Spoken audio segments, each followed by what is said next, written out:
Hello, and welcome to the closing ceremony of this online conference being sponsored by Iwra and called One Water, One Health. My name is Renée Martin-Nagle, and it is my honor and pleasure to be your host as we mark the end of this outstanding contribution to the understanding and appreciation of the connections between water and health.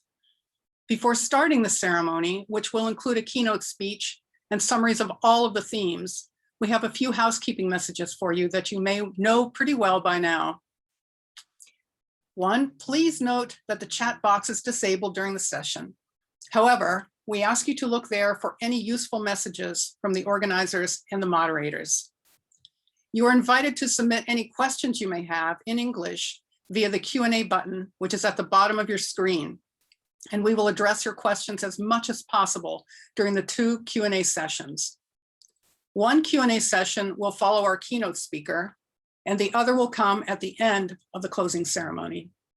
My co-moderator, Mary Trudeau, who is a project officer for Iwra and professor at the University of Ottawa, and also the CEO of Envirings, will facilitate the Q&A sessions. Questions will be displayed for everyone to see after they have been answered either verbally or in writing. Due to the large audience, we may not have time to answer all the questions we receive over the next 90 minutes, but we will attempt to collect written responses to unanswered questions from the presenters and will place them on the conference website following this event. Our attendees hail from around the globe in many different time zones. To enable as many people as possible to hear the sessions, we're recording the entire conference, and we will make the recording available both on the Iwra website and the conference website as soon as possible. If you experience any technical problems, please visit the Zoom Help Center online or send an email to online.conference@iwra.org for assistance. Now that the housekeeping is done, we can begin the program. And it's my pleasure to introduce our first speaker, Tanja Mišková, who is Ambassador in charge of Water Diplomacy and Circular Economy at the Ministry of Foreign Affairs of Slovenia. Tanja? Thank you very much, Renée. Good morning, good afternoon, good evening, everyone. It's my pleasure to speak at this important event. And what I would like to focus on is to introduce water as a priority of our presidency of the European Union. Slovenia will be chairing the Council of the European Union in the second half of this year, so we're starting on the 1st of July.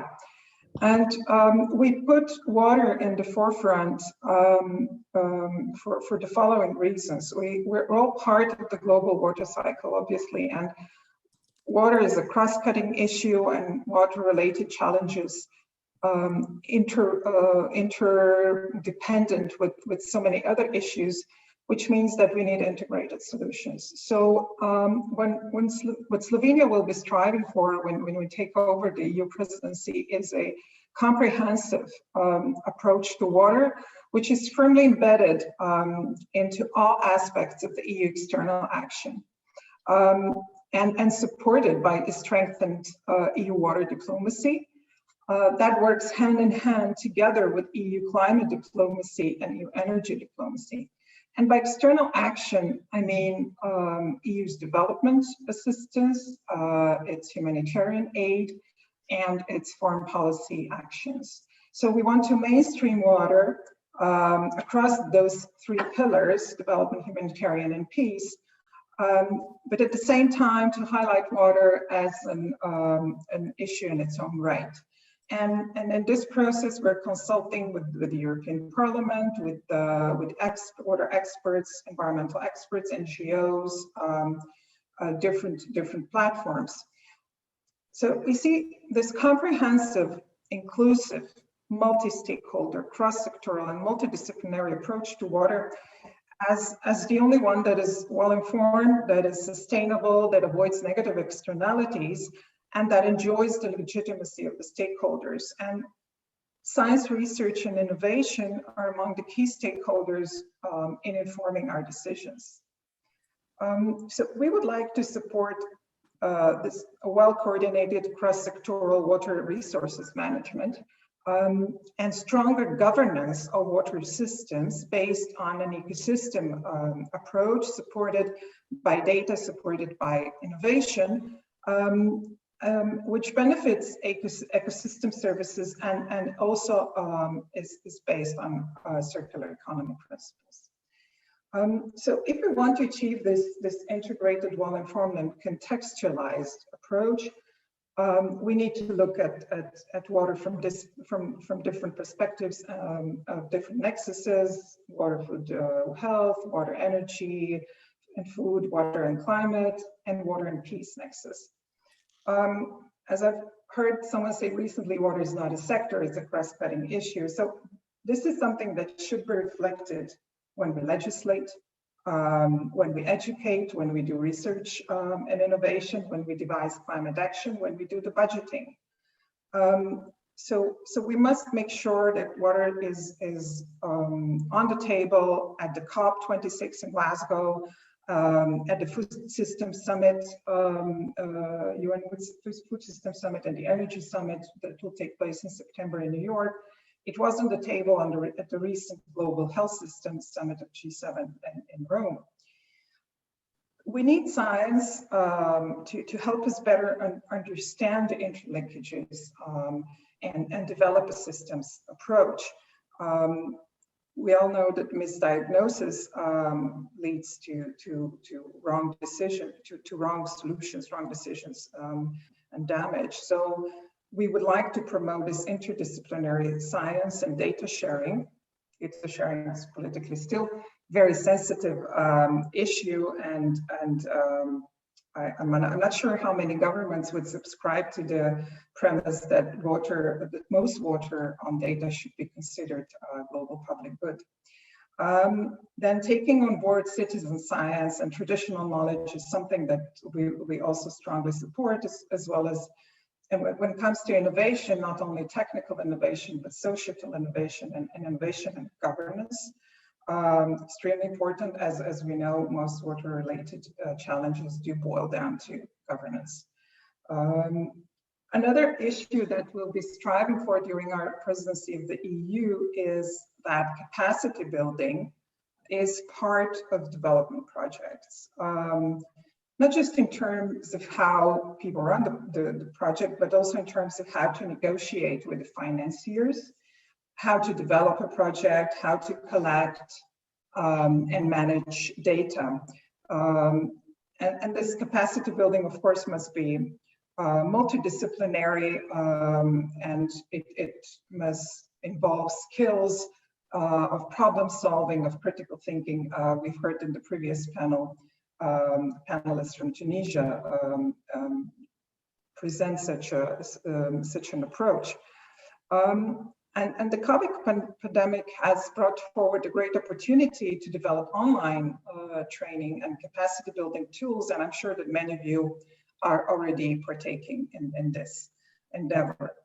And to refer more concretely to the topic of this conference, the pandemic showed that we need to get back to human development. So strong, equitable, and resilient health systems and food systems are a prerequisite for that, including through, of course, improving access to water, sanitation, and hygiene.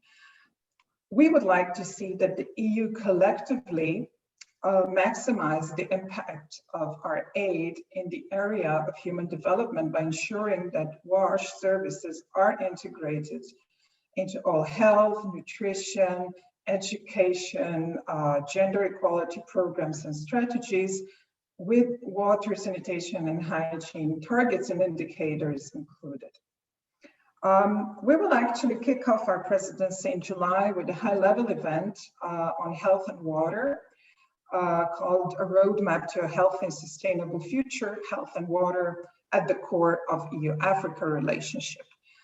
This event aims at strengthening the political will of the EU and African decision makers to include water and health as priorities in future EU-Africa partnership, and to pay a stronger attention to the lack of access water, sanitation, and hygiene in healthcare facilities. To conclude, a lot has been said during this conference about the need for a transformative approach to water to avoid reaching the projected water gap. Circular economy, another of our EU presidency priorities, is, in our view, an essential part of this transformative approach, and it is also the path that the EU has already embarked upon. And we're talking about, of course, a profound systemic change, which involves all sectors and governance and behavioral, cultural change. And of course, the transformation of the education, science, and research and innovation is an extremely important part of this. So I will stop here and I'm ready to answer any questions. Thank you very much. Thank you, Tanya. We're going to hold the questions for a little while, but next we are going to have a presentation from Abu Amani, who is Director of the Division of Water Sciences at UNESCO IHP. Abu? Yeah, thank you. Good morning, good afternoon, good evening, colleagues. And thank you for the opportunity. And I'm delighted to give this brief summary remarks in the occasion of the conclusion of this session of this very important conference on water, food, and public health in changing world. This is really a timely topic, and I would like to thank all the organizers, including, of course, all the partners also, for teaming up together in organizing this very, very important conference. It's not easy to provide a kind of summary of 3 very intensive days, but let me highlight some key issues and messages which come out from our perspective from the 3 days. I believe that the first message is clearly the issue of the interlinkages among the 3 topics indicated: water, food, and health. That interlinkages was clearly demonstrated in many of those presentations during the last 3 days. And this is also very important to highlight the opportunity of cross-fertilization among the 3 topics. And it's also going beyond the 3 topics. It's also reaching out to education, which is an basic human need like the 3 other issues. The second aspect, I think, coming out is the fact that these interlinkages are going beyond those 3 topics. These interlinkages extend to environment and ecosystems. And when we talk about health, the role of the immediate environment is key. Many water-dependent ecosystems are threatened around the world, and all initiatives that strengthen their protection should be encouraged, like it has been demonstrated within different presentations. The third issue is all the issue related to vulnerability. Unfortunately, vulnerability will be accelerated for many reasons. First, because of all know the situation of the COVID-19. COVID-19, unfortunately, has exacerbated vulnerability all across. First, vis-a-vis the most poor people, and also even within developed countries, the issue of vulnerability also was exacerbated. On top of this, we have another key factor which will exacerbate the situation, which is climate change. Unfortunately, climate change will continue to put pressure on water resources and also on all the related disasters. But the 3 days discussion and presentation also look at solutions. And within the solutions, the issue of data and science has been identified because we cannot address those complex interlinkages without knowledge, without evidence. Evidence of decision making is critical. Also, issue related to supply chain and the life cycle, and especially circular economy, was also highlighted during the discussions and also during many presentations. This is something which is extremely important. We have to look at the issue, as it was just said before, in a holistic way, multiple impacts, and also looking at positive synergies within the production, consumption spectrum. We also have a discussion on the issue of groundwater. Groundwater was received a lot of consideration during the 3 days with a number of presentations. This shows the relevance of the partnership between Iwra and UNESCO during what we have already organized together on groundwater. As we all know, groundwater play a key role in water supply. In many regions in the world, water supply is coming from groundwater. Even when it's come to irrigation, we know around 40% of water for irrigation is coming from groundwater. So groundwater is a key, but unfortunately, the issue of groundwater is not being taken care with the seriousness it should have received in many countries in the world. So we believe that SDG 6, if really member states want to achieve SDG 6, they need to put more emphasis on addressing the challenges related to groundwater. So this is very, very important aspect. Another also important aspect related to groundwater concern all the groundwater dependent ecosystem. We have many of them and we are neglecting them. We got to consider those groundwater dependent ecosystem. And we need to work with communities to build their capacity so that they can understand properly those interlinkages. Another issue which was also identified is on the access to the data, because if you produce a knowledge and is not used, is useless. So the knowledge and the data need to be accessible to be used. This is why the session on how can science better inform public policy, governance, and capacity building for water, food, and health was of particular interest to UNESCO. And also the reason also UNESCO emphasized on this issue of access to data. For those who don't know, UNESCO received mandate from its member state to prepare recommendation on open science. And those recommendations are already prepared and they will be discussed and presented during the next UNESCO General Conference in November. Because we believe that the science should be accessible for evidence-based decision-making. Now, when it's come to water, in addition to the issue of groundwater, of course, within our program, we have also working on other issues related to surface water, but the groundwater play a key role. And it will also have an important place during the next phase of the program, which will start next year. As you all know also, I'm ending, yeah. Yeah, I'm sorry, but we have to move on. So as you know also, next year will be dedicated to groundwater.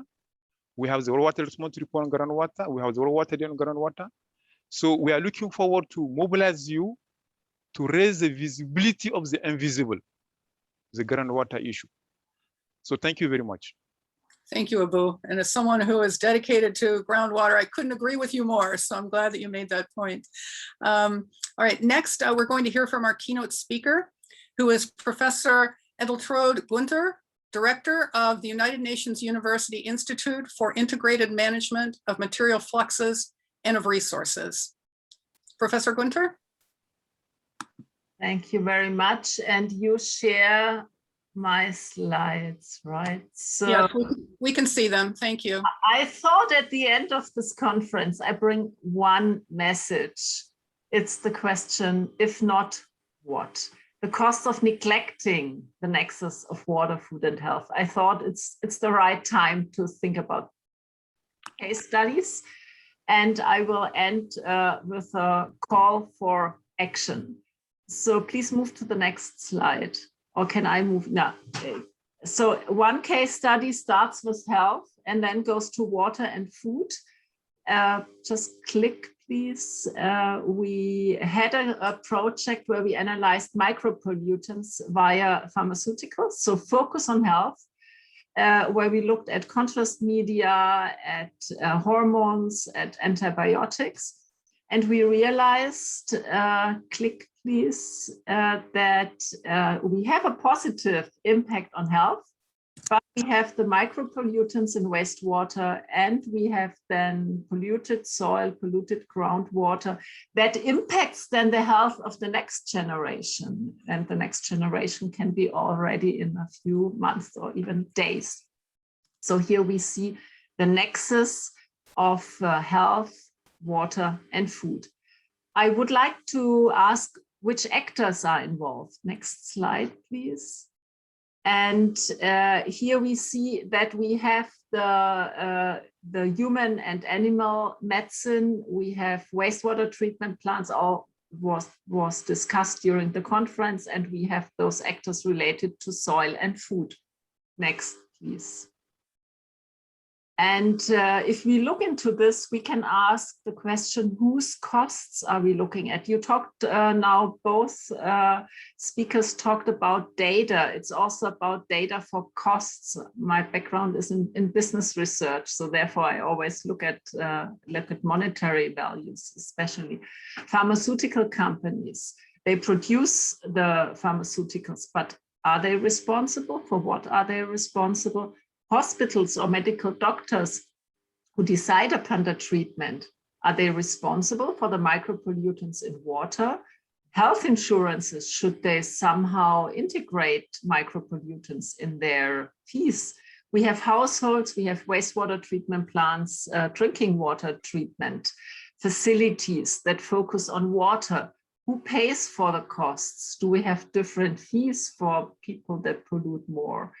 And in the end, we have groundwater, we have the farmers who have to deal with sludge, who have to deal with polluted water. We have agri-food companies, you mentioned the whole supply chain is impacted. And we have many more actors outside this, the three areas of the nexus. My question here is, who has which costs, and what happens if we neglect looking at the full picture, looking at all actors? We did this in one case study, and I found it quite interesting that we really could discover a diffusion of responsibility. It was always the costs of others. I think this is an important starting point also to tackle the nexus of health, water, and food. Next slide, please. The second case study is related to another industry. First, we had pharmaceutical industry. Now we have the textile industry. I think we are all aware of this specific setting. We start here with water.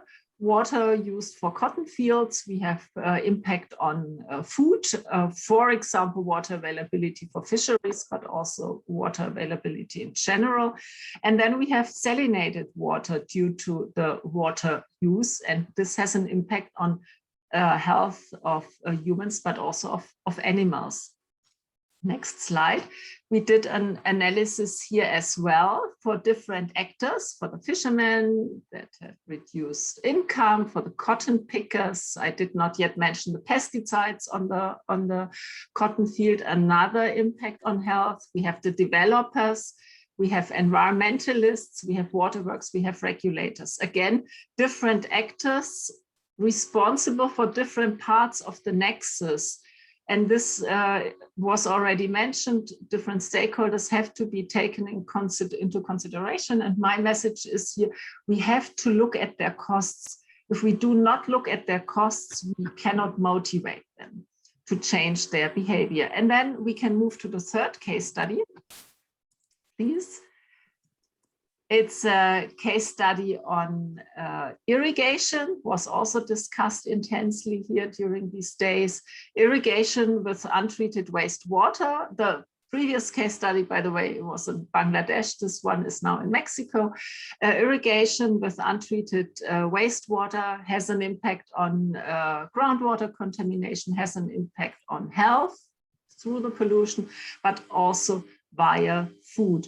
And here, next slide, please. I have not more actors, but already this notion of intended and unintended results.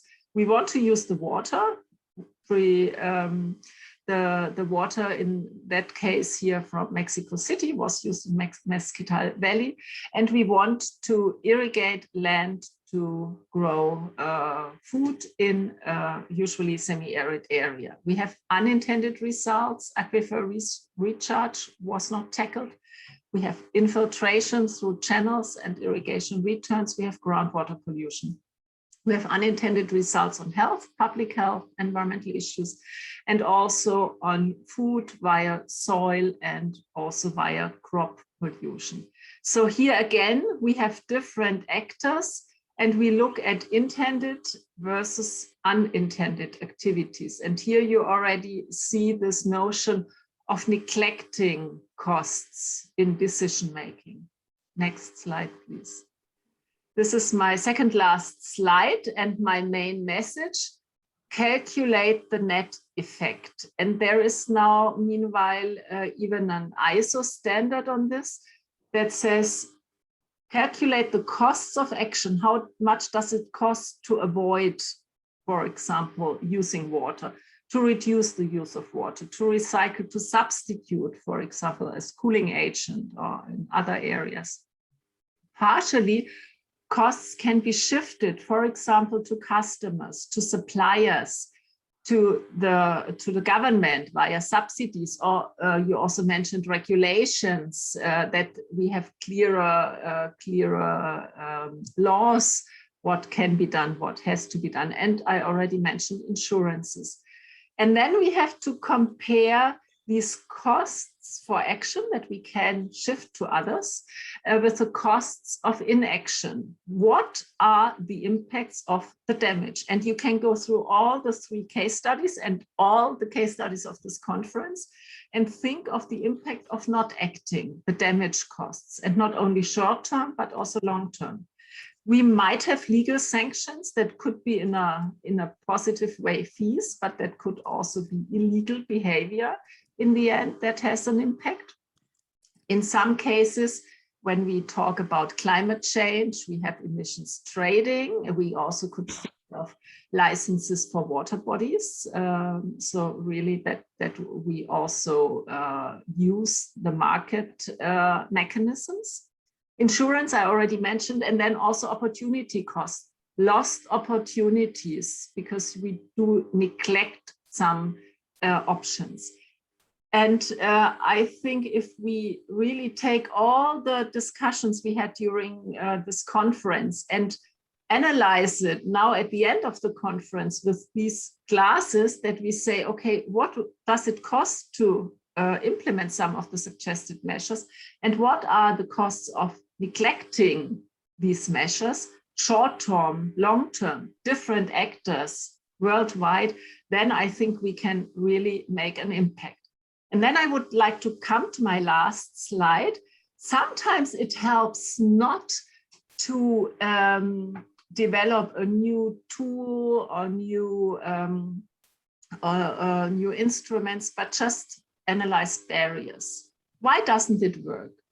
Maybe there's a lack of objectives, maybe processes are not clear who is responsible along the supply chain.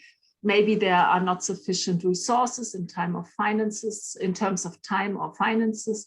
And what you mentioned multiple times, lack of knowledge. We sometimes have data sitting somewhere, but we do not have access. So then we cannot process the data and cannot generate knowledge from the data. And sometimes, I said my background is from business research, and this is my last comment here, there's also a lack of incentive. If you look at the salary of decision makers, and if their salary and their incentive system is not connected to looking at the costs of action and the costs of inaction, having the negative impacts in their incentive system, then it's very difficult to change behavior. So in the end, it's all about humans. Thank you very much. Thank you very much for those very insightful remarks. I'm glad to have your perspective. Now we are going to have 5 speakers who are each going to spend 5 minutes each summarizing the sub-themes. First, there will be reflections on sub-theme 1, which is how can we better manage water for food and public health in a changing world. And the speaker will be Raya Stefan, who is Deputy Editor-in-Chief of Water International and who serves on the executive board of IWRA. Raya? Yes, thank you, Renée, for the introduction. We had under this first sub-theme 3 sessions with very interesting presentations, and very different issues were raised. Some of them were just raised by the speakers in this closing ceremony. So we had presentations that focused on the the problems that we are facing to better manage water for food and public health in a changing world. So I have just put here the main issues that were raised about global change that will lead to major increase in food trade, and climate change that will have an impact on major exporting nations. World market prices and risk of hunger will increase. Risk of global crisis is increased by climate change and was exacerbated by COVID-19 crisis. We need to transform our food systems and call for the reduction in food loss and waste. For example, the speaker had pointed that we have 700 million persons who are hungry, and we have on the other side 650 million people who are obese. 14% of the food is lost and 17% is wasted. So these figures make us have to make us think of different ways. Food production for healthier diets could use less water and emit less greenhouse gas emissions than currently. We heard from different case studies possible approaches and solutions to these global changes impact. And mostly these solutions were applied at local cases, but they can be, in local cases in a specific location, but they can apply to different locations. So for example, water programming in conflict-sensitive zones need a different approach. Of course, when we are in a conflict-sensitive zone, we face risks, but it also has to give us opportunities to be creative for finding new solutions, new ways for water programming. The implementation of the Sustainable Development Principles can also be shared by the private sector, not only relying on the public sector. And as mentioned, we have different tools, technical tools, such as modeling, land use and land cover scenarios, interventions for sustaining groundwater resources, mapping groundwater contaminated zone, even natural contamination such as fluoride or arsenic, digital water management, storing water for such as managing aquifer recharge, multiple water use services, etc., etc. All these solutions would need to be done with the participatory approach, with the participation of the users. Next slide, please.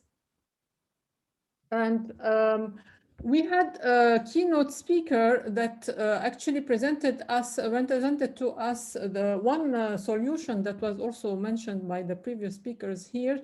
It is about the adoption of the circular economy approach versus what we have today, the linear approach. So under the linear approach, we extract natural resources, we use them, and then we dispose of them. Under the circular economy approach, as you can see, we have a circle, so it's a closed circle. There are supposedly no waste, and we have benefits, social impact, such as improved sanitation management. It can create jobs, generate products such as biogas, fertilizers, etc. There's an impact on health, with it can prevent public diseases and improve food security. We have a competition for the resource, which can create recycling and improved water security, and an economic impact where the reserves and enhances natural capital, improves revenue or saves cost and sales from the products. This is what I had to say as a summary for the presentations and the discussions we had under sub-team 1 of the conference. Thank you, Renée. Thank you, Raya. Now we're going to have reflections on sub-theme 2, which is how can managing water for agriculture contribute to food security and public health? The speaker will be Mark Smith, who is Director General of the International Water Management Institute, or IMWI. Thank you. Mark? Thank you, Renée. Good evening, everyone. I'm going to start with the overall conclusion that you see at the top of the slide there from our theme. So water, food, and health are bound together as a system, and management of water and agriculture provides one set of levers for managing this system and the interdependencies that exist then amongst food security, human health, and water.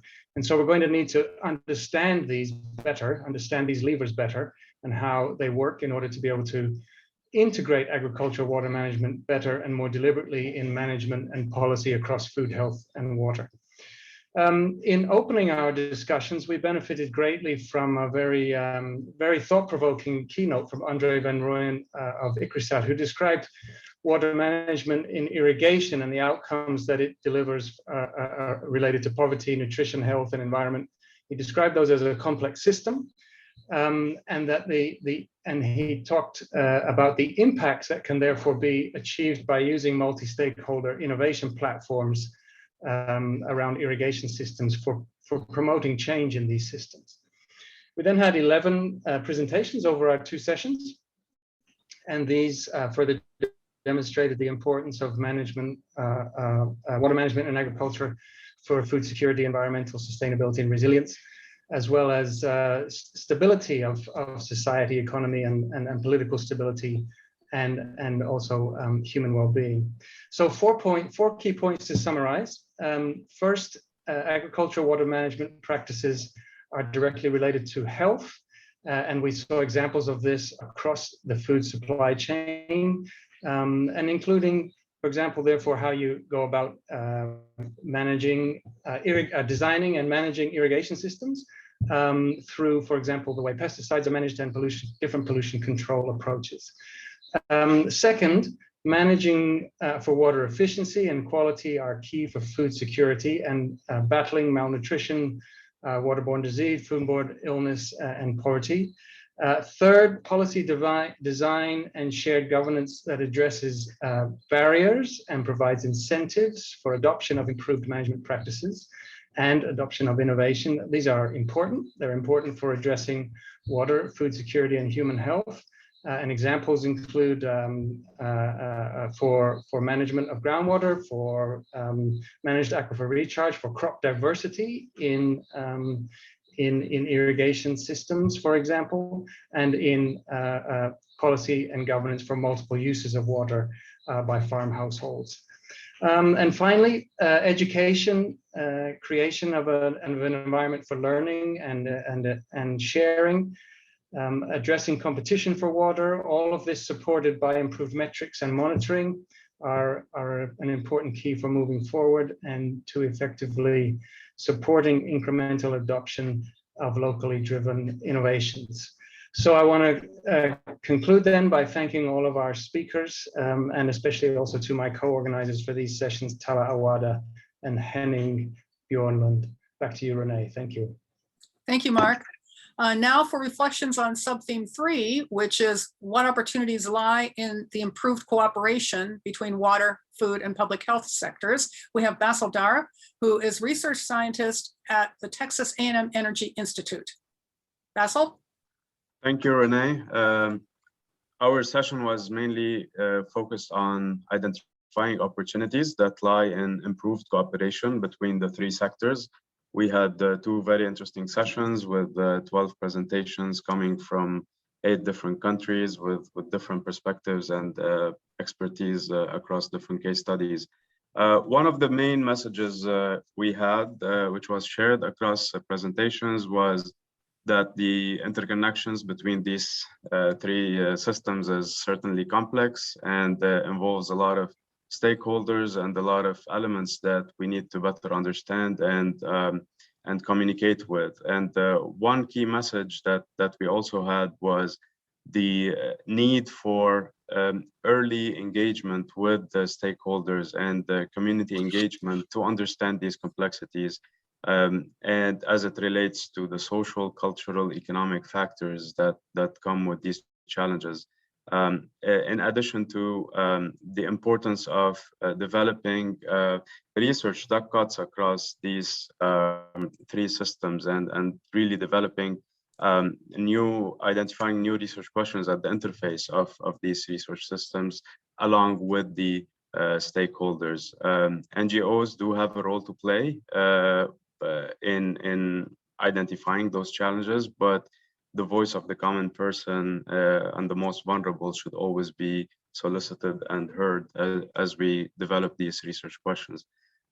One key message also was the importance of rigorous data collection and the role that tools and analytics could play in supporting decision-making as it comes to developing new public policies, especially in the health sector, as well as the water and food sectors. And in addition to public policy, supporting public policy, also supporting the design of behavior change programs, which also, while keeping in mind that they need to be very site-specific and contextualized to different regions, depending on the context-specific nature of each of these regions. There was also one of the key messages was regarding the importance of collective action examples to build on, to catalyze breaking down stovepipes or silos at the institutional level in a way towards promoting more cross-sectoral cooperation and to overcome a lot of the barriers identified due to the lack of mechanisms to cooperate across different sectors or the lack of resources allocated for doing such cooperative and integrative planning across the sectors.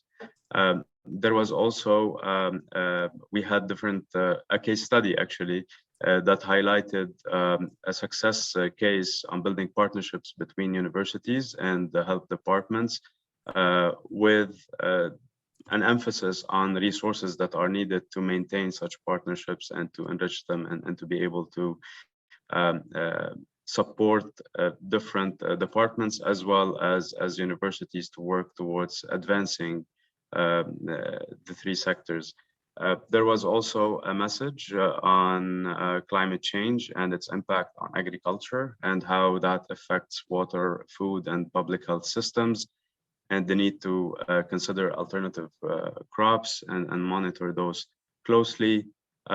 In addition to highlighting the technological, the policy and institutional aspect and the stakeholder engagement piece of the part of the solutions and levers we could move forward with, we also had examples of new technologies that could be also catalysts to improve that cooperation between the 3 sectors, especially in wastewater treatment. And we had an example of potential applications of different technologies, including the ferrate technology and how it could be applied to clean water and how it could be reused for agriculture.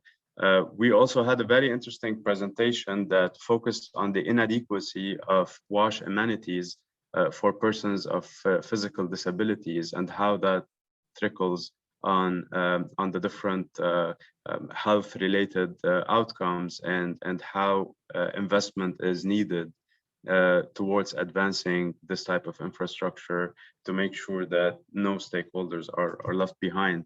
And last but not least, also including as part of communicating the challenges or the risks of different ways to for fecal disease transmission. One of the comments that was made was regarding including the dangers of consuming raw food as part of the F diagram, which shows pathways of fecal oral disease transmission. So this is in a nutshell some of the key messages from our session. I'd also like to thank my co-organizers for this session, Jennifer, Sarah, and Iman Wahid. And back to you, Renee. Thank you, Basil. We're moving on to sub-theme 4, which is what are the synergies or trade-offs between ecosystem health and human health? And for that summary, we're going to hear from Dave Tickner, who is the Chief Freshwater Advisor at WWF UK. Dave? Thank you, Renee, and hello, everybody. As I'm sure the other rapporteurs would reflect, it's difficult to summarize in 5 minutes and one slide 11 really interesting presentations spread across 3 hours with lots of equally interesting questions and discussion around them. So I hope the participants in sub-theme 4 will forgive me for what follows. It's inevitably a partial and a personal reflection on the sub-theme. I'm reminded as well that although conferences are a slightly different experience in these days of COVID, they're really valuable experiences in terms of broadening horizons. And so I think we've had a fascinating range of perspectives across sub-theme 4, from people coming from geographies that are new to me, places like Mauritius and Lebanon, for example, where I've had no professional experience, addressing issues at scales from the city to scale of the whole of China.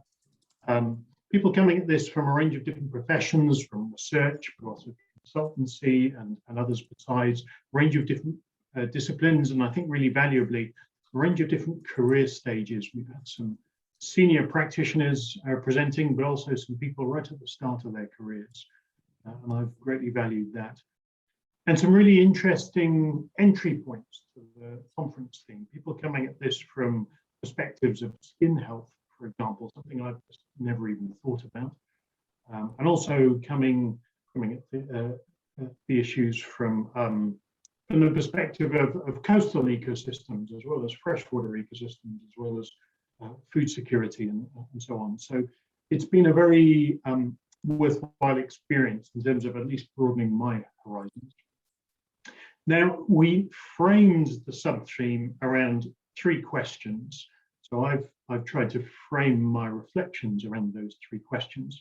The first of them was around how do we identify and capitalize on synergies between protecting and restoring ecosystem health, particularly I would say freshwater ecosystem health, maybe coastal ecosystem health, and also benefits to human health and food security and other aspects of human well-being.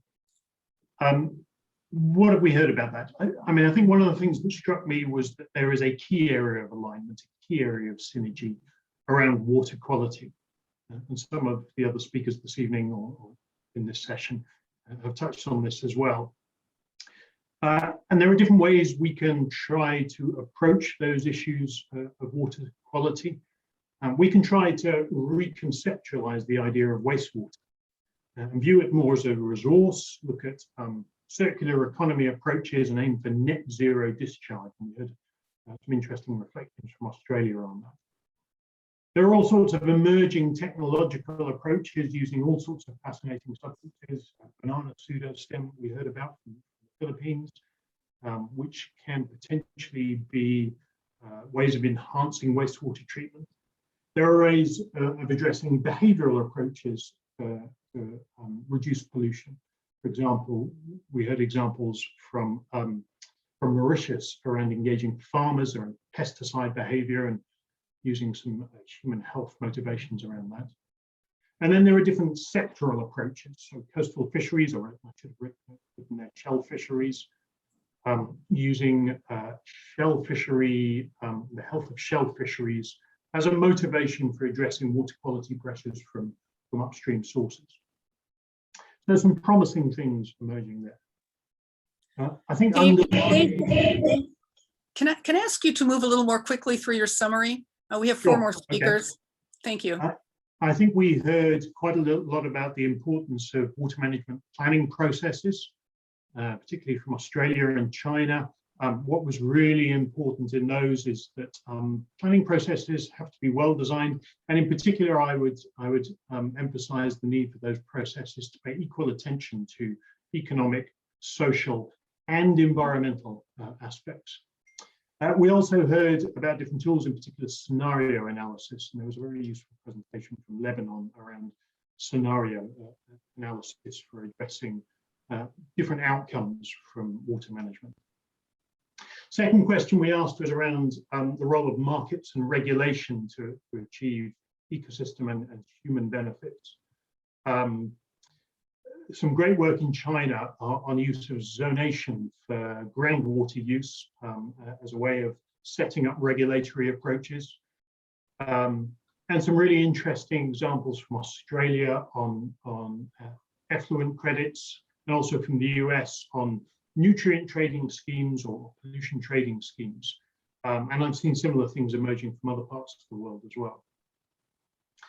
Third question was around how do we address the really urgent and dramatic collapses in freshwater ecosystem health in ways that also provide benefits for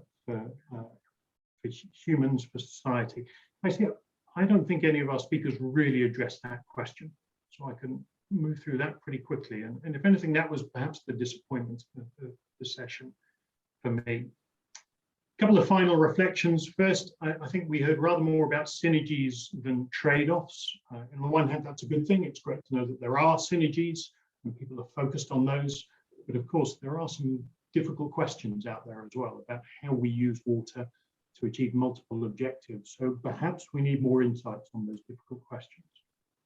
And lastly, I think the reflections that people provided in their presentations on synergies and trade-offs, they were rather more explicit about the human benefits than they were about the ecosystem benefits. The ecosystem aspects were rather more implicit for me.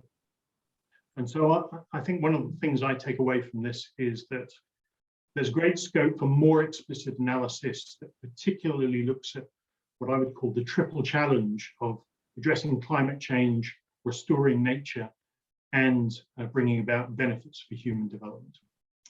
That's it. Thank you. Thank you, Dave. And now for the final reflection on sub-theme 5, how can science better inform public policy, governance, and capacity building for water, food, and health? We're going to hear from Petty Obani, who is assistant professor in the School of Law at the University of Bradford. Petty? Thank you very much, Renee, and hello, everyone. So for sub-theme 5, we're focused on the linkages between public policy, governance, capacity building for water, food, and health, and how science can better inform this. We had very interesting presentations from a wide spectrum of speakers, some of them from academia, but others were more involved in the practical aspects of things. And in fact, I should say, all the presentations we had showed very clearly through practical examples how science could actually perform better in terms of linking all the aspects that we considered. Now, 3 main themes came out from the presentations. First, that science could be a very important driver of ensuring this, informing better public policy, governance, and capacity building. Science could also promote inclusiveness. And then we also talked about science and public policy in most of the presentations. Now, in terms of science as a driver, one of the main themes that cut across through all the presentations was about this idea of having collaboration between different stakeholders, and not just from different disciplines, but also people in different walks of life and even young people.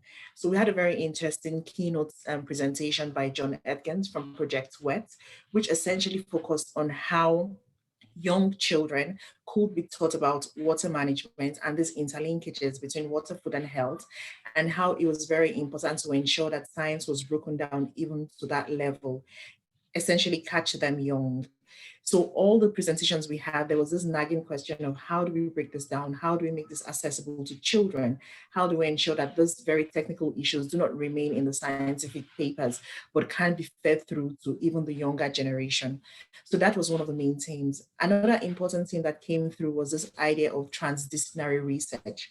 So very often we talk about having people from different disciplines speak to each other, but we had very practical examples. In fact, we had a presentation that dealt with a network, and this network had scientists from different backgrounds working together on the same issue. And I think we came to this consensus that beyond speaking to each other from different disciplines, there would actually be room for creating new science as a way of pushing forward this agenda of having one health, having the synergies achieved practically. So if we're speaking different languages in our different disciplines and different silos, it wouldn't work. There has to be a move towards transdisciplinarity as much as possible. So that was one main thing that came out. Another thing that came out was about science and inclusiveness.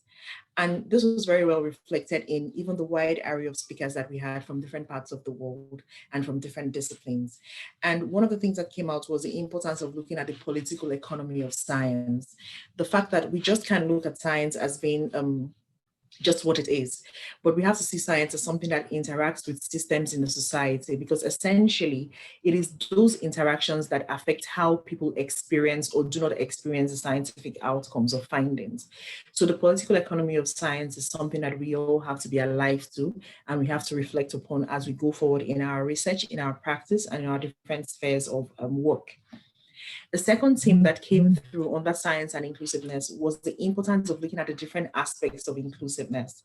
So one of the things we talked about today, for instance, was gender. And we asked this question of, how many women were represented in the presentations? And we felt that within the sub-theme, we had a good representation of women. So that is something that science needs to speak to, science needs to consider, because essentially the way in which women experience these intersections between water, food, and health is very different from how others would experience it. And these intersections have to be deeply thought about, not just from the gender aspect, but also in terms of people's economic status, health status, different aspects. One of the other sub-themes we just listened to talked about people with disabilities, for instance, and how they experience WASH. So all of those are issues of inclusiveness, which within our sub-theme we also considered from the examples that were shown that science needs to critically think about. And we also, from the presentations, understood that there's also an importance of looking at the economic aspects of things. Because for instance, one of the presentations was about pricing policy and how pricing policy for energy would affect usage of groundwater. So essentially, if we looked at it just as an economic issue, we would not see the unintended consequences that would come out of the scientific findings.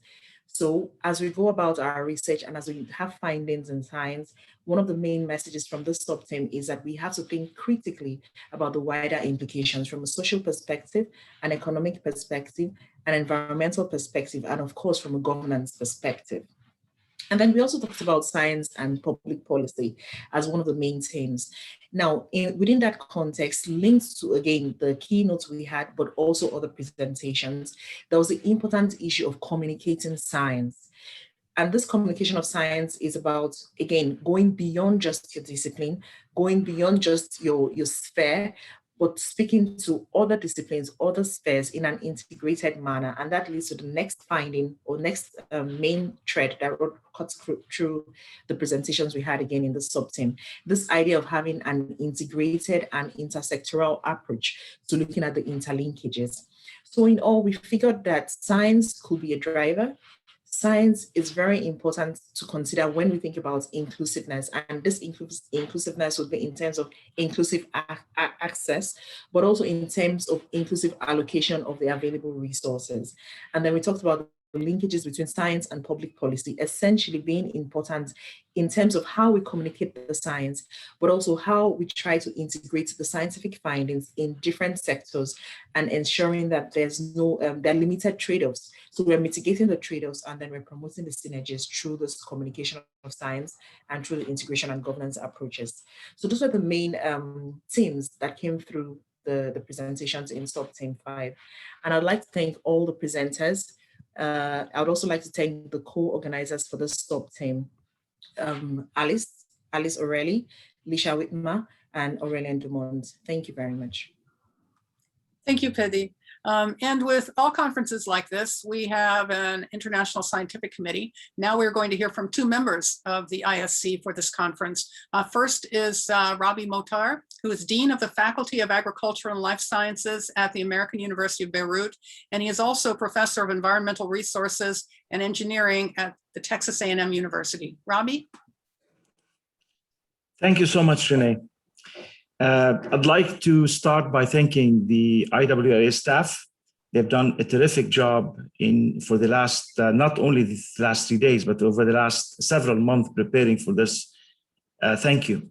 Thanks all the speakers. I'd like to stop and also thank the tremendous effort that the International Scientific Committee has put into this program, very rich program. And I'd like also to thank the co-chairs for this conference, Dr. Sasha Kuoshima from FAO and Dr. Yuan Lee from the Ministry of Water Resources. The three of us worked very hard, very close with the ISC, with the IWRA staff, and I hope that this was a learning experience for all of you here. I'd like also to acknowledge the attendees for their dynamics, synergy, for asking questions and for challenging all of us in this session and for keeping the whole conference live.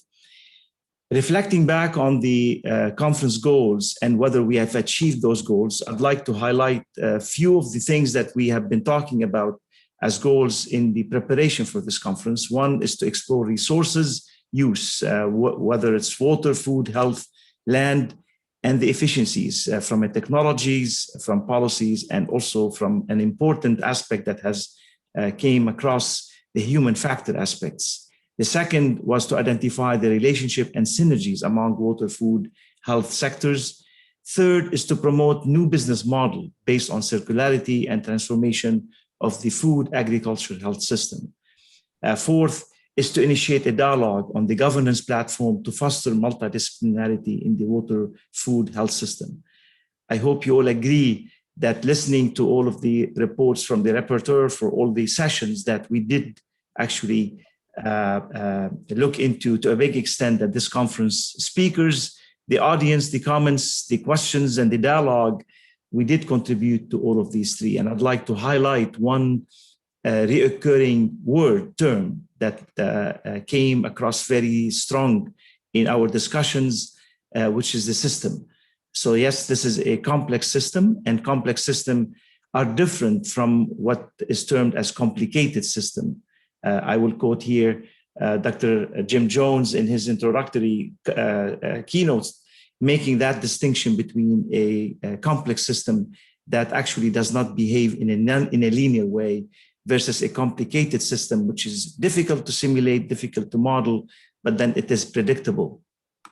It's very hard to really go through some of the take-home messages. I'll attempt to reflect on some of these in a very, very brief way. Again, it is a difficult task to do, but I'd like to highlight take-home messages that this complex system requires multiple talents, highlighted by many of you, that we need all of us, from scientists, engineers, social scientists, policies, behavior anthropologists, technologists, to come together and to look at transformation of how we produce and consume, and keeping circularity in mind.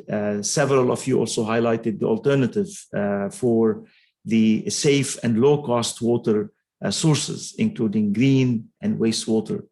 And I'd like to acknowledge my colleague Lisha, who's maybe we need to start looking into different terms and how we communicate. So wastewater may be a disgusting term, using that on the chat. And I think that speaks loudly that communication is very important here, and we need to maybe revise some of these points. There has been extensive discussion on a new business model that governs this complex system of water, food, health. And currently the business model, at least for agriculture, it's the bottom line. And we need to look into a value-based business model that looks into the water, the land, the energy, nutrition, human and ecosystem health. in that regard, we need to educate our investors, whether they are business investors or education towards this new business model. It was very obvious also that we have many policy makers that were among us in keynote speakers and speakers in general. And it was highlighted that the science policy dynamics need to be improved, where policymakers need to be made aware of the science and the implication, and the science needs to be more so aware of the pressing issues that the policymakers are working on and the relevance and the implication of the knowledge generation that is being created. And I think we did touch on this, and this is where, in fact, IWRA is the niche area for making that dialogue. And I would look forward for further discussion within our society in this important issue. We also discussed the importance of social and human factors, the anthropology, because it's not only the technology that's going to make the difference, it's also looking at the perception and the how do we perceive, for example, how do we perceive water reuse for agriculture? There is certainly a perceived risk, but there's also some real risk that has been discussed. An important element that also dominated a lot of our discussion is data. It is obvious that we need to look into a conversation around data preparation, understanding the principles, the conditions around the generation of data, the quality, the consistency, and the need for a global platform to share data with common standards and protocol. I cannot emphasize this more, especially representing some of the areas of the world in the Middle East that we do not have a lot of common data. We do not have a lot of data. So we rely on a lot of these global data sets. And I think this is important for many of us. We did discuss equity and access. A lot of discussion came into water, whether water should be a commodity or a public good. There's certainly, many of us do agree that water should be a public good. However, the water services, many of the nations have water services that are private.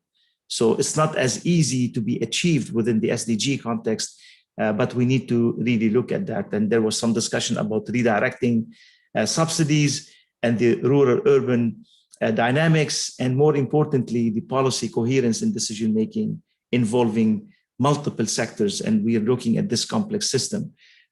We also discussed water safety. In fact, in this session, water safety, food safety came very strongly in this, and also the trade-off. And I think this came in many of the summaries, the trade-off between the production, whether it's agricultural production or water production, and the safety, especially when it comes to using agricultural chemicals in plant and chemicals in general for agriculture.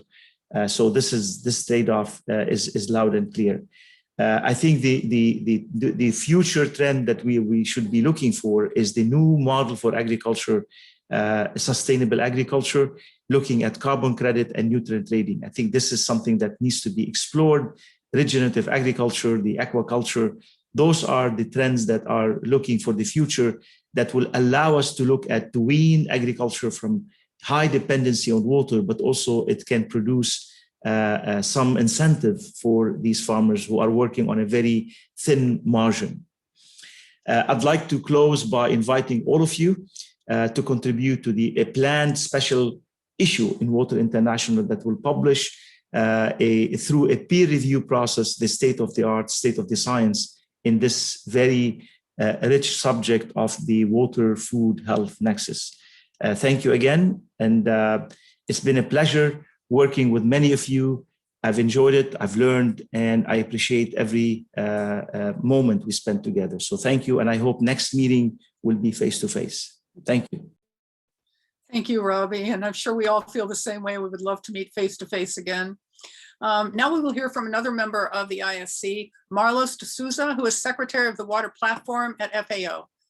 Marlos? Thank you, Renee. So it's my pleasure to be here today to give those closing remarks on behalf of FAO. So first of all, let me give a big thank you to the members of the International Steering Committee, FAO, the American University of Beirut, the China Water Resource Institute, some other organizing members, Texas A&M University and UNESCO, the program committee and all the contributors and speakers and the chairs and the facilitators and people behind the scene that they made all the efforts for this process to be a very successful conference. So let me just give you, some closing remarks related to 3 pillars of the work that FAO is doing that's really linked to the conference, and to close this conference with what we are planning to do as FAO together with other partners into the future. So to talk about it, I'll just give a very short history here, because I was born in Brazil, but I migrated to Australia in 2020 to do my PhD together with my wife. And then 2004, sorry, I got my first job with the government to work for a government agency, Catchment Management Authority, which was responsible to develop a management plan, a catchment management plan, to manage one of the most important catchments of Victoria, of the state of Victoria. So we were sharing the same building together with the previous agency who was responsible for developing this plan. And the day that we moved to our building, they gave us a gift, which was the catchment management plan they developed in 1975, almost 3 decades before I was working for the Catchment Management Authority. So what we found in this gift was that most of the problems described in this management plan, they were the problems that we had in 2004. So plus new problems, which means that 3 decades later, we were not able to fix those issues that we had before, and now we had to deal with new issues. So now FAO is going through a process of writing the state of land and water. The last one was done 10 years ago, so we are doing another one now.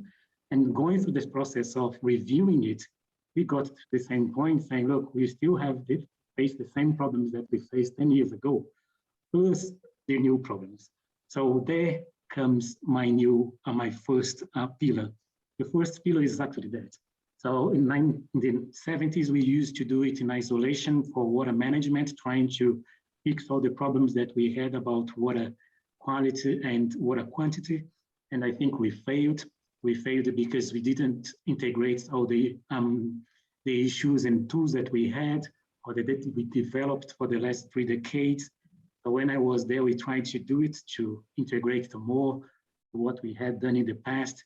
So I think today, and I heard it in some of the discussions and presentations here about sustainable land and water management, integrate the part of land and water, because as we do teach to our students, say, well, whatever we do on land is going to end up in water. So I think water is the thermometer for all of those changes, the land change and the land use change. So I think this is the first pillar, how to better integrate the land and water in this whole process to avoid most of the problems that we have about pollution nowadays. The second one is about the emerging pollutants, the EPS, or the contaminants of emerging concern. Now, the new substance that we have for which no regulations are currently in place, which means that those responsible for the regulatory agents, they don't have anything in place for those new substances. And they're gonna end up in freshwater systems or the groundwater systems because they are all part of human activities. So most of them, they are organic compounds. Most of them, they are part of pharmaceuticals, for example, antimicrobials. They are part of personal care products, hormones, and a lot of products that we use in agriculture, for example, pesticides and wood conservatives. And so a very big problem that we have nowadays. And since most of the regulatory agencies, they don't have a monitoring system for those new compounds, so they don't act on the impact they have in aquatic ecosystems and human health due to their the toxicity they have. So during this process of elaborating more for the publication of FAO, we found out that more than 700 substances categorized into 20 different classes have been identified in aquatic ecosystems in Europe. And every year, the United States, they receive notice for the discharge of more than 1,000 new chemicals into the environment. So we don't know what those things they are causing to the environment. We don't know what they'll be causing to the food chain as well. They are being used by farmers when they are irrigating the lands. So this is a very, big point of issue, the future of food safety and food production. So as we know, so agriculture is well recognized as a source of contamination, including microorganisms. So we do have a lot of source into the agricultural system. They are present in terms of source of water degradation, including pesticides, including cropping systems that they are not well managed, including aquaculture, fertilizers, pesticides, antimicrobial residues that may go via leaching to surface and subsurface runoff from croplands, raise systems, and other agricultural activities. And we know that most of the issues we have nowadays, like COVID-19, they may pop up from agricultural areas where we do have this contact between agriculture and natural habitats. And this contact can help, zoonotic diseases to jump from animals to from wild animals to domestic animals and after to humans. So more than 1,400 diseases they have been reported, being disease that we share with animals. So which means that it's a big it's easy for those new diseases to jump from one side to another, especially because they don't need us humans to survive. So they do have a big advantage in terms of doesn't need us humans for survival. So I think this is part of the second pillar, what to do for us, what we can do in terms of managing, this issue of health issues. And for example, antimicrobial resistance. Unfortunately for me, I was impacted by AMR. So a month and a half ago, I got a superbug, and I had to deal with the superbug, which is resistant to antimicrobials. So now I know the importance of fighting it and trying to stop this kind of situation, which comes from both from agriculture and from human settlements.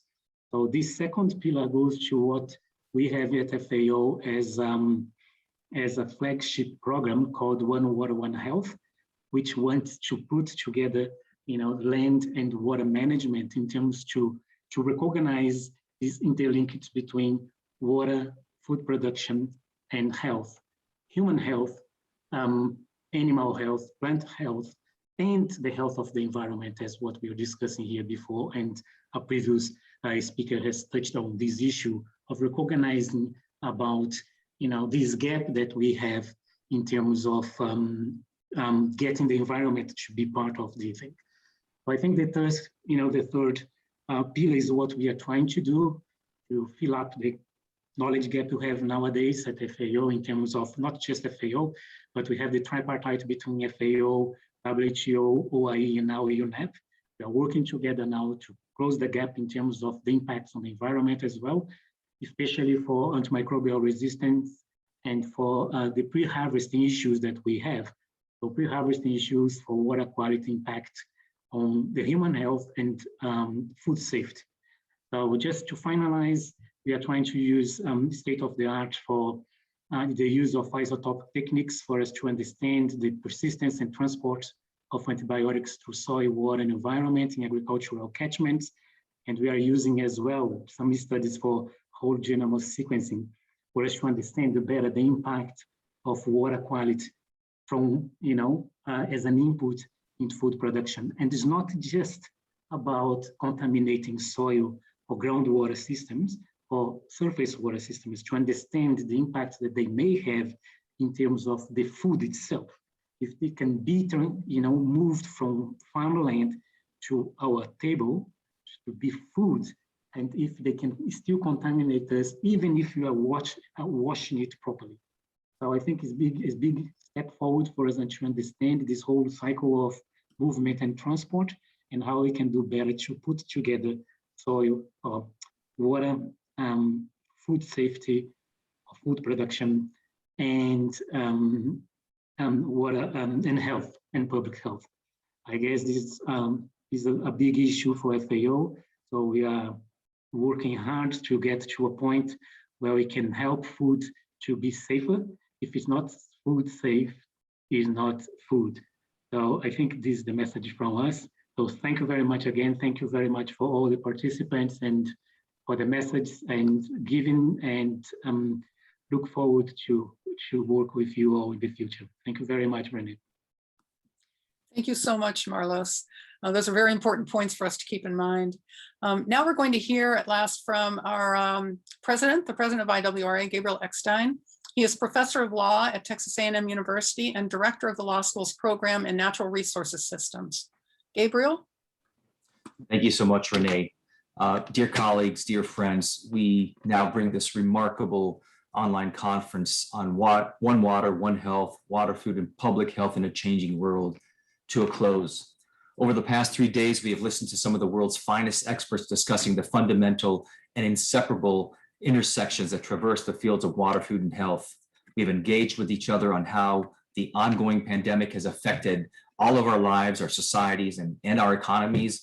And many of you have even taken the additional step of sharing your own work, your own insights and experiences into these global, regional, and local issues. It's really been a joy to be part of this fantastic interaction and intervention with all of you. And I thank you, every one of you, for your contributions and your participation. Nearly 1,500 of you joined us from over 110 countries from every region of the world, from both developing and developed countries in Africa and Asia, Europe, and the Americas. Many of you are longtime friends and colleagues who have been part of the IWRA family for many years, but many of you also were new to the association and to this event, and we welcome all of you and thank you for joining us over these past 3 days. You engaged with us in 16 sessions on 5 main themes, numerous sub-themes. Moreover, nearly 90 of you presented your own research directly in one of the regular sessions, and others of you presented your posters online, which, by the way, you can view on the conference website, which is iwraonlineconference.org, iwraonlineconference.org. Now, as you might imagine, organizing an online event such as this with 1,500 registrants and more than 100 speakers and presenters from all over the world really requires a tremendous effort. And none of it would have been possible without the great work that was done behind the scenes and in preparation for these 3 days. So on behalf of the International Water Resources Association, I want to thank all of the co-organizers, co-chairs, ISC members, moderators, keynote speakers, and panelists who contributed to such a successful second edition of IWRA's online conference. And I really want to thank the UN Food and Agriculture Organization and UNESCO's Intergovernmental Hydrological Program for co-organizing and sponsoring this online conference on such an important and timely theme. Their generosity made this event free to attend for all of you, which is really critical for sharing knowledge and experiences and for making information readily available to everyone around the world. Thank you also to the American University of Beirut, the China Water Resources Association, and the Texas A&M University for their wonderful support in making this event a reality. The staff time, resources, media support, and other contributions provided by these institutions were invaluable in bringing this conference to life. In addition, I really have to thank our 3 co-chairs, Sasha Kuoshima, Rabi Motar, and Yon Lee, who guided this tremendous effort with great vision and thoughtful leadership. Thank you also to the members of the International Scientific Committee who helped conceptualize and organize this program. And of course, to the moderators of the various sessions who ensured that all the panels and presentations ran smoothly. Further, we all must thank IWRA's treasurer, Renée Martin-Nagle, and IWRA's project officer, Mary Trudeau, for moderating both the opening ceremony this past Monday and today's closing ceremony. I have to mention also behind the scenes, we have had a staff of rapporteurs who have been diligently taking notes and recording all of the sessions to ensure that the knowledge and the experiences and the information presented at this online conference are widely available to everyone and into the future. Thank you all to those wonderful rapporteurs and for their invaluable service to IWRA and to all of us in the water world. Their efforts will serve as a backbone for the upcoming final report for this event and for the 5 dedicated policy briefs that will be published in the near future based on the main themes and sub-themes presented at this conference. And lastly, I would really be remiss if I did not highlight the amazing work of the IWRA Executive Office staff. Without their tireless planning, coordination, negotiations, diligence, and innovation, this successful event would not have been possible. Thank you sincerely to Callum Clench, Ignacio Dirigibus, Alice Colson, Elizabeth John, and the rest of the IWRA office team for all that you do. Before concluding, I want to remind everyone that 2021, this year, is a really special year for the association as we celebrate our 50th anniversary. Founded on November 29, 1971 in the United States, IWRA has become the leading global platform and community of researchers, educators, policy influencers, and managers who address local to global water-related challenges and improving water outcomes for all. And mark that date, November 29th, because later this year, on that date, we will open our 17th World Water Congress in Daegu, South Korea. At that opening ceremony, we will kick off a week of engagement and learning, collaboration and debate, and even a few surprises as we explore how to further address the various water challenges that face our societies, our economies, and our environment. Thus, I invite you to join us in Daegu, and I truly hope that we all meet together in person to celebrate the 50th anniversary of IWRA. One more note pertaining to the association's 50th anniversary, we will soon announce a new IWRA Award to celebrate our long history and our founding and to recognize the invaluable contributions that many of you have made to the water sector. Please stay tuned as we will soon provide more information about this new award. And lastly, for those of you who are new to the association and to those friends and colleagues who have not followed the association in the past year or so, I warmly encourage you to discover IWRA today. This association has evolved in recent years to meet the changing needs of professionals in various water-related fields and at different levels of their career evolution. We are an interdisciplinary organization whose mission is the sustainable management of water resources across all sectors, scales, and communities at the interface between science and policy. And we are here to serve you, the water community, to achieve that mission. Thus, we offer numerous opportunities for you to learn, to share, and to engage with others just like you who enjoy being a part of the water family. Please visit us at iwra.org. And if you are not yet a member, please consider joining. In fact, we have different membership levels that provide different levels of benefits. And we even have a free membership that allows you to enjoy many of our webinars, conferences, policy briefs, and other activities and materials. So please visit us at iwra.org to learn more about the association, and especially as we continue to celebrate our 50th anniversary. Thank you everyone for joining us at this wonderful and engaging online conference on One Water, One Health, Water, Food, and Public Health in the Changing World. Please remember to check the conference website, iwraonlineconference.org, in the coming weeks, as we will soon post the conference reports, the policy briefs I mentioned, and the recordings from all of the presentations and the panels that you heard this week. Thank you for joining us. I wish you all a good rest of your week. Please stay safe and healthy. Thank you, Gabriel.